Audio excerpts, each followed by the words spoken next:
Bismillahirrahmanirrahim. Assalamualaikum warahmatullahi wabarakatuh. Perkenalkan, nama saya Uswatun Hasanah, Magister Sains. Saya merupakan dosen program studi S1 Fisika Fakultas Sains, Teknologi dan Pendidikan Universitas Muhammadiyah Lamongan. Pada kesempatan yang berbahagia ini, saya akan mencoba menerangkan tentang mata kuliah yang saya ampu, yaitu mata kuliah Fisika Dasar 2. Selain mengajarkan mata kuliah Fisika Dasar 2, saya juga mengampu mata kuliah Optika, Gelombang, dan Fisika Komputasi. Sebagai seorang dosen, saya telah menerapkan tridharma perguruan tinggi, salah satunya yaitu pengajaran.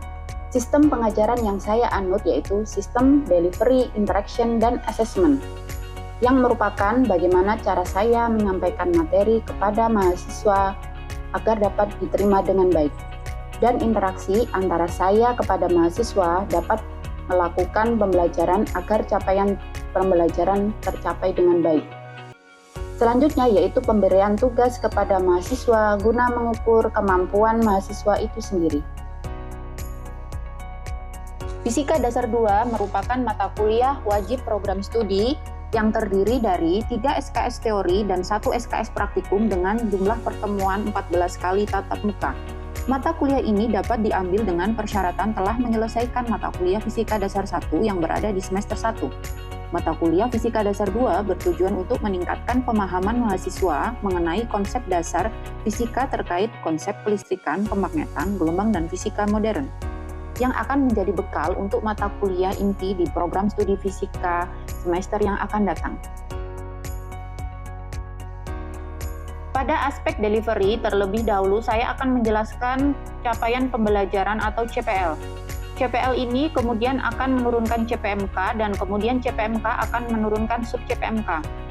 Seluruh capaian pembelajaran lulusan yang telah diturunkan harus sejalan dengan profil lulusan program studi.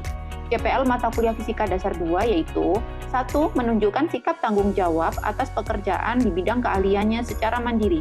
2. Mampu mengambil keputusan secara tepat dalam konteks penyelesaian masalah di bidang keahliannya berdasarkan hasil analisis informasi dan data. 3. Mampu bertanggung jawab atas capaian hasil kerja kelompok dan melakukan supervisi serta evaluasi terhadap penyelesaian pekerjaan yang ditugaskan kepada pekerja yang berada di bawah tanggung jawabnya. 4. Mampu melakukan proses evaluasi diri terhadap kelompok kerja yang berada di bawah tanggung jawabnya dan mampu mengelola pembelajaran secara mandiri. 5. Mampu mendokumentasikan, menyimpan, dan mengamankan, dan menemukan kembali data untuk menjamin kesahihan dan mencegah plagiasi. 6. Mampu merumuskan gejala dan masalah fisis melalui analisis berdasarkan hasil observasi dan eksperimen. 7. Mengetahui konsep-konsep teoritis dan prinsip-prinsip pokok fisika klasik dan modern. Kemudian, dari capaian pembelajaran lulusan diturunkan menjadi capaian pembelajaran mata kuliah atau yang sering dikenal dengan sebutan CPMK. CPMK mata kuliah Fisika Dasar 2 adalah menjelaskan konsep dasar listrik dan magnet dan merumuskan gejala dan masalah fisis melalui analisis hasil observasi dengan menunjukkan sikap mandiri dan bertanggung jawab. CPMK ini kemudian diturunkan menjadi 9 sub CPMK. 1. Mampu menjelaskan konsep hukum kolom dan medan listrik. 2. Mampu menjelaskan konsep potensial listrik. 3. Mampu menjelaskan konsep arus listrik. 4. Mampu menjelaskan dan merumuskan medan magnet. 5. Mampu menjelaskan dan merumuskan gejala induksi. 6. Mampu menjelaskan dan merumuskan arus bolak-balik. 7. Mampu menjelaskan dan mengidentifikasi gelombang. 9. Mampu menjelaskan dan merumuskan konsep optika. 9. Mampu menjelaskan konsep fisika modern. Beberapa topik pada mata kuliah Fisika Dasar 2 yaitu hukum kolom dan medan listrik, potensial listrik, arus listrik, medan magnet, gejala induksi, arus bolak-balik, gelombang, optika, dan fisika modern. Untuk mendukung kegiatan pengajaran di kelas, saya menggunakan berbagai literatur dan berbagai jurnal. Bahan ajar yang saya gunakan dalam mata kuliah Fisika Dasar 2 antara lain yang utama yaitu University Physics with Modern Physics karya Sierzemański edisi ke-14. Yang kedua yaitu Physics for Scientists and Engineers edisi ke-4 karya Douglas C. Giancoli. Dan berbagai jurnal ilmiah baik nasional maupun internasional yang ada kaitannya dengan mata kuliah Fisika Dasar 2.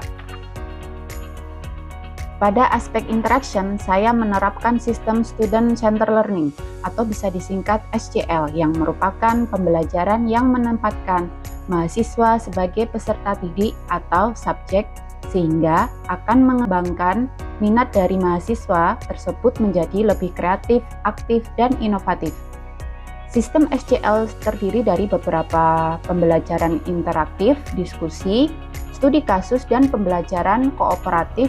Yang pertama, pembelajaran interaktif atau lebih dikenal dengan interactive learning, yaitu pemaparan materi di dalam kelas ataupun pembawaan seorang dosen di dalam kelas dengan menyisipkan pertanyaan kepada mahasiswa guna meminta pendapat dari mahasiswa itu sendiri. Yang kedua, yaitu collaborative learning, diskusi kelompok dengan membahas permasalahan atau soal-soal yang kemudian akan dipresentasikan oleh mahasiswa di depan kelas.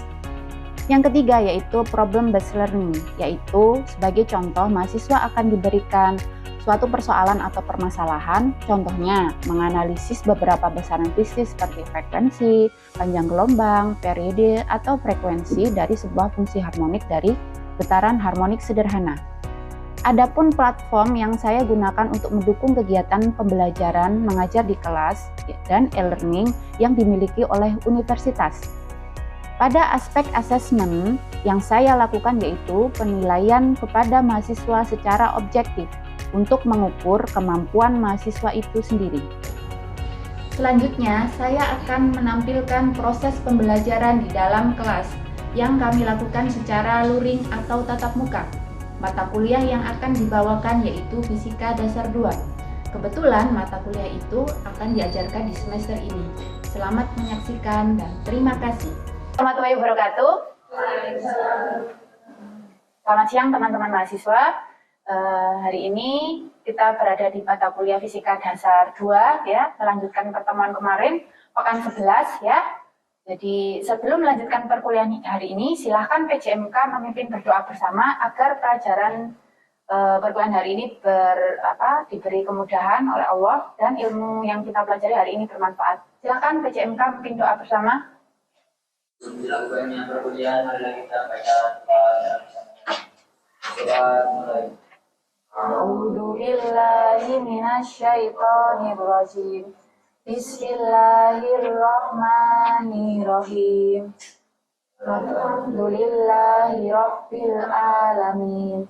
Ar-Rahmanir-Rahim. Maliki yaumiddin. Iyyaka na'budu wa iyyaka nasta'in.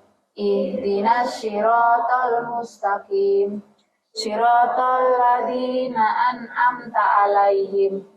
Ghairil maghdubi 'alaihim waladdallin. Raditu billahi rabba wa bil islami dina wa bi Muhammadin nabiyya wa rasula.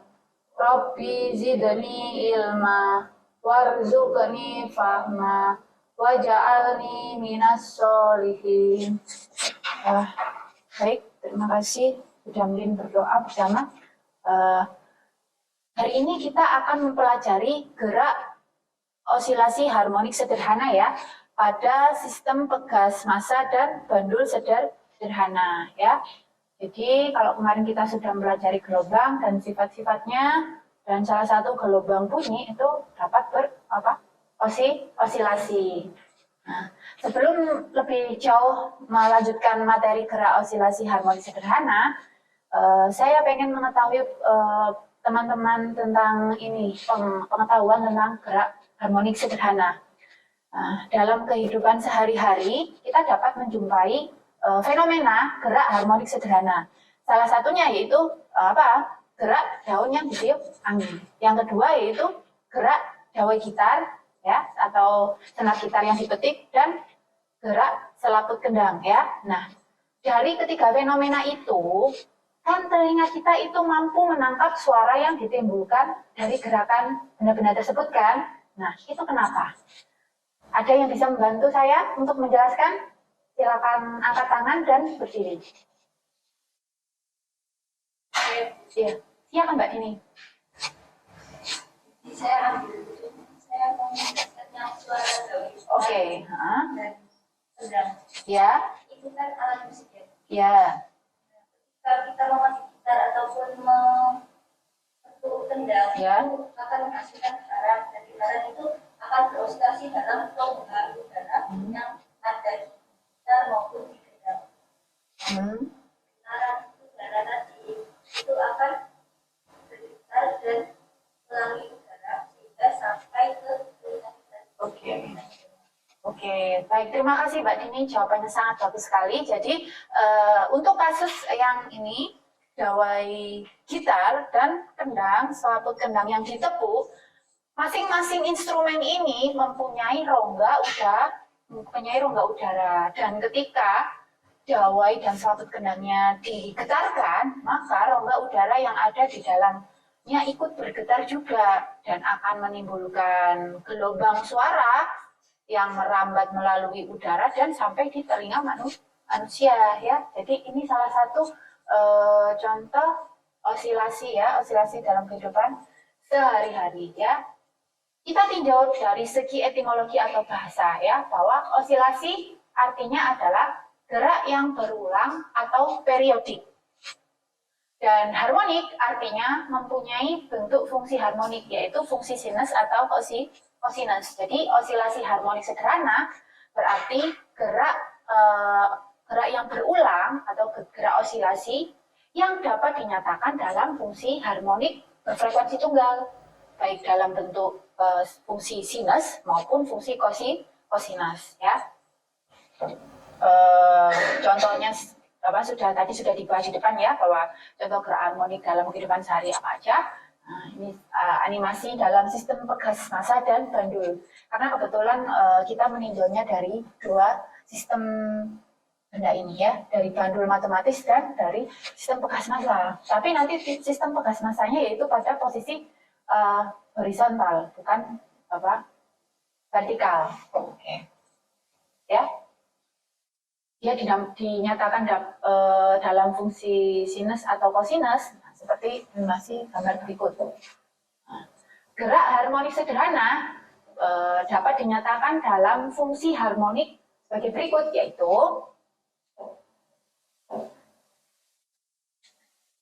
posisi setiap saat dalam setiap T ya. Posisi setiap T ya, sama dengan A sinus dalam kurung omega T plus V0, atau kalau dalam fungsi kosinus yaitu X dalam kurung T sama dengan A cos dalam kurung omega T plus C0 ya, di mana amplitude A adalah amplitude gerak. Apa sih amplitude itu? Ada yang bisa membantu saya menjelaskan? Silakan berdiri, angkat tangan. Amplitude gerak. Ya. Ya. Ya, Mbak Dini lagi. Amplitude? Setahu saya, itu simpangan terjauh. Ya. Simpangan terjauh. Simpangan terjauh. Dari titik atau posisi awal atau posisi titik setimbang ya. Oke, terima kasih Mbak Dini. Jadi amplitudo itu adalah simpangan terjauh yang dapat ditempuh dari benda atau partikel yang bergerak secara harmonik dari titik setimbang. Satuannya apa? Meter. Kemudian omega adalah frekuensi sudut atau frekuensi angular. Berarti dalam bentuk apa? Radian ya. Kemudian V0 dan C0 adalah sudut fase awal. Dia dapat menyatakan di mana titik ketika awal berosilasi, itulah adalah sudut fase awal. Kemudian T itu adalah periode waktu yang ditempuh untuk melakukan apa?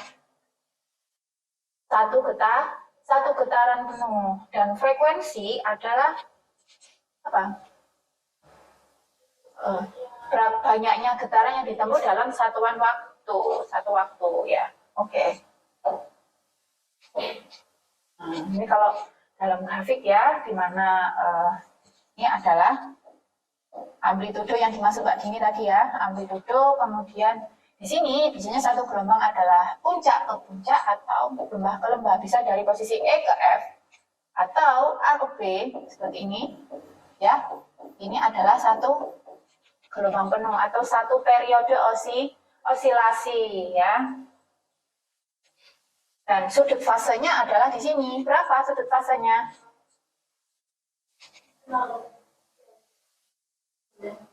90. Ya, 90 derajat ya. Nah, sekarang kita tinjau gerak harmonik sederhana dari berdasarkan sudut pandang kinematika dan dinamika. Jadi kalau dalam mekanika untuk partikel, kita dapat meninjau partikel yang bergerak dapat ditinjau secara kinematika, yaitu tanpa memperhatikan faktor-faktor penyebab benda tersebut bergerak, dan secara dinamika. Kalau dinamika berarti kebalikannya, kita memperhatikan faktor-faktor yang menyebabkan benda tersebut bergerak ya. Nah, secara kinematika, posisi benda seperti yang sudah bilang tadi, bahwa posisi dalam setiap T itu dinyatakan sebagai A sinus dalam kurung omega T plus V0 ya. Nah, sama seperti fisika dasar kemarin, masih ingat fisika dasar 1 bahwa laju benda yang mengalami GHS adalah turunan pertama dari fungsi posisi. Lalu dilanjutkan dengan percepatan benda yang mengalami GHS adalah turunan kedua dari fungsi posisi, yaitu dv, t, c, d, dt ya. Sehingga didapatkan Vt sama dengan omega A cos omega T plus V0, dan kalau percepatannya sama dengan min omega kuadrat X dalam kurung T, mana percepatan benda itu sebanding dengan negatif posisi ya. Gaya yang dialami benda sebanding dengan negatif posisi. Nah, kita tinjau sekarang secara dinamika gerak harmonik sederhana, yaitu benda yang bergerak harmonik sederhana mengalami gaya yang sebanding dengan negatif posisi simpangannya terhadap titik setimbang. Nah, benda yang mengalami gaya sebanding dengan negatif posisi simpangnya dari suatu titik akan bergerak harmonik sederhana ya, dinyatakan dengan F sama dengan min Kx. Apa K ini? Nah, ini adalah sebuah konstanta. Benda akan mengalami GHS jika gaya yang bekerja pada benda sama dengan minus Kx. Ya. Ada pertanyaan? Belum. Nah, sekarang pada sistem bandul sederhana atau bandul matematis. Nah, untuk gerak ayunan bandul sederhana, untuk simpangannya, yaitu kita buat simpangan yang sangat kecil ya.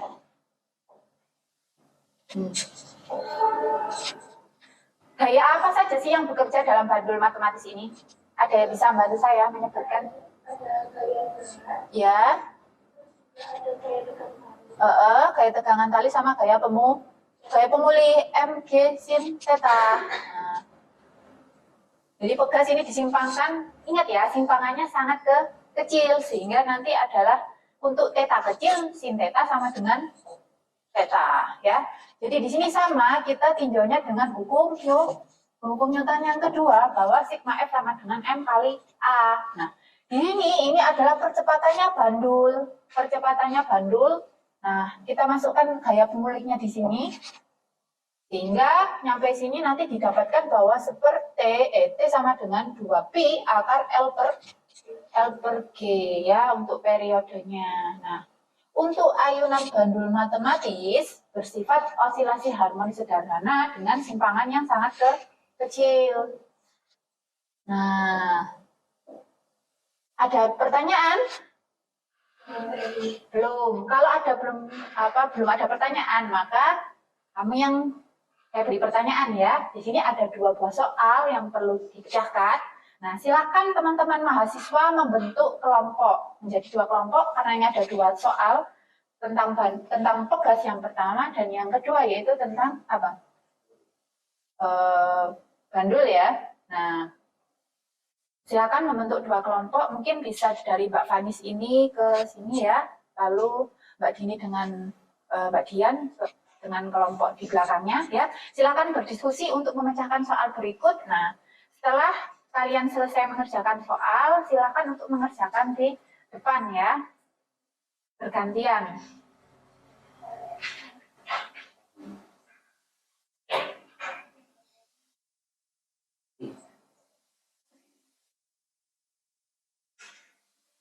Ya, jadi yang soal pertama yaitu partikel dengan simpangan sekian, berapa frekuensi amplitudo dan frekuensi sudutnya.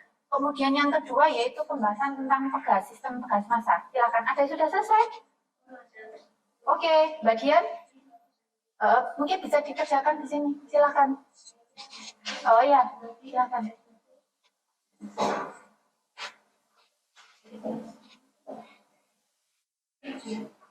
Ya, boleh.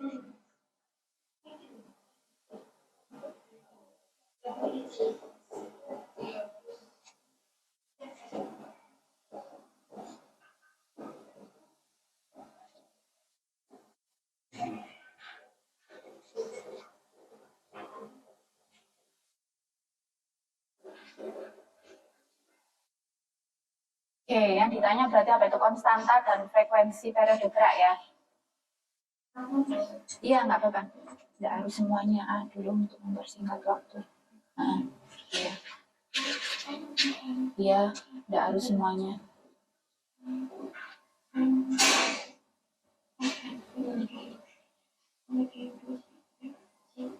Ya nggak apa-apa, B nggak apa-apa.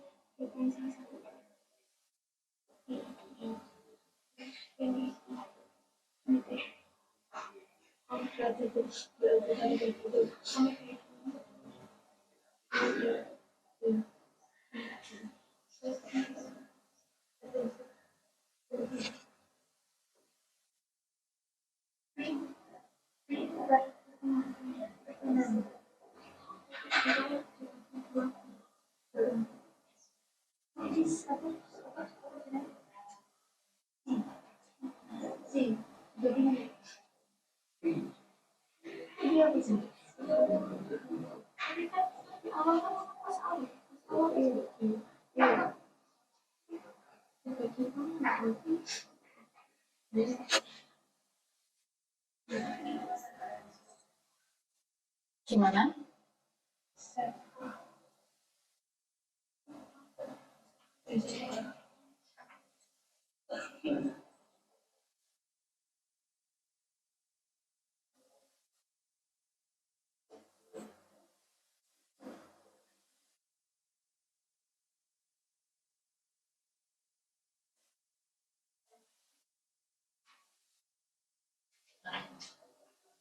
Frekuensinya aja ya.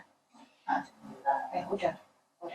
Oke, terima kasih Mbak Dian ya. Jadi dari permasalahan tersebut, misalnya nomor ini ya, jadi sebuah benda dengan 5 kilo, massa 5 kilo berosilasi pada pegas yang horizontal dengan amplitudo 4 dan percepatan maksimumnya 24 cm per sekon, maka konstanta pegasnya, ini sudah ditemukan bahwa konstanta pegasnya 30 Newton per meter dan frekuensinya akar 6 per 2 Hertz ya.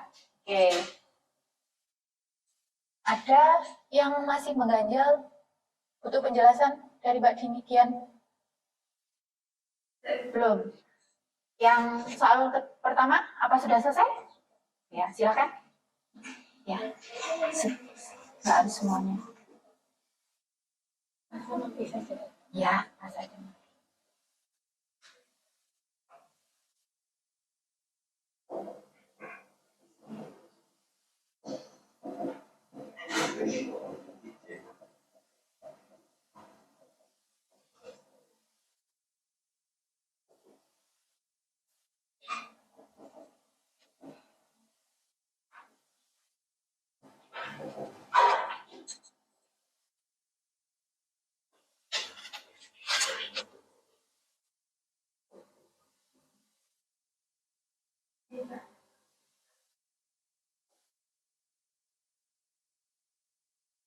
apa?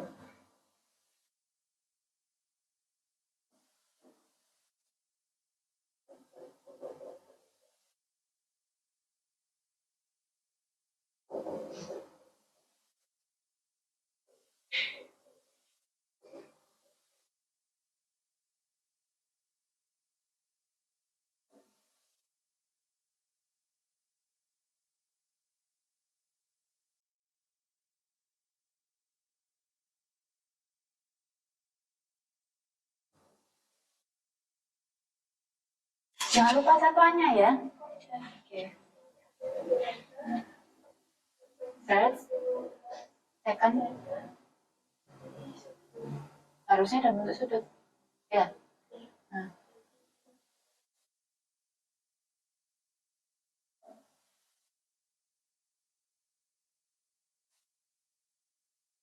Dalam bentuk P ya enggak apa-apa. Iya.